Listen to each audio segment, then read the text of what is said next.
Pasok po. Hindi mo po kasama si G-Pop? Pasensya ka na, Tinay. Busy ngayon si Papa, kaya akong pinapunta niya. Maraming salamat sa pagbibigay ninyo ng oras. Alam mo, kailangan talaga ni Tinay ng distraction. Hindi naman siguro kaila sa inyo ang nangyari.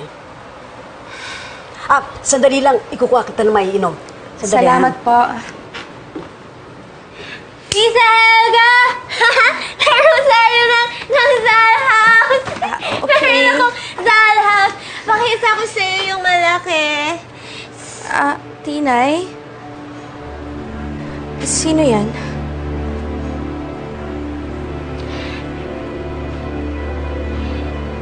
Siya po yung nanay ko.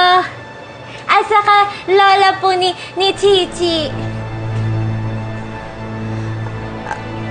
Anak ka niya?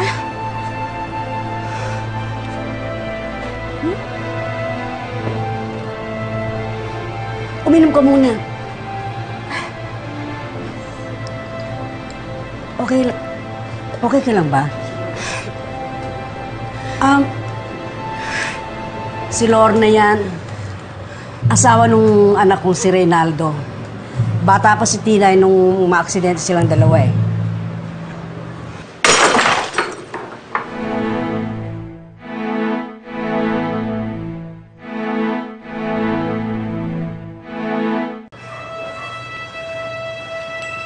Hala!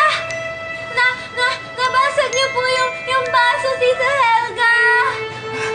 Pasensya na po.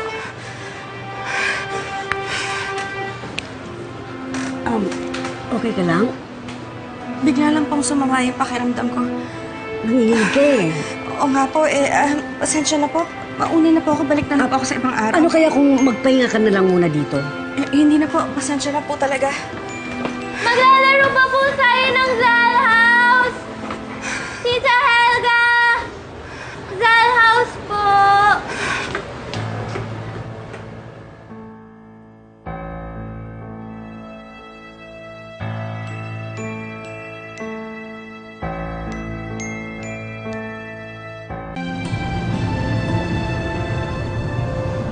Wala ka na, ate.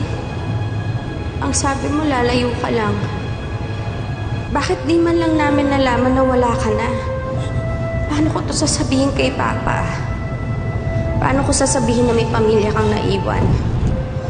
Ang daya-daya mo. Ang tagal kang hinahanap ng Papa. Ang tagal na nasa iyong atensyon niya. Yung pala, wala ka na.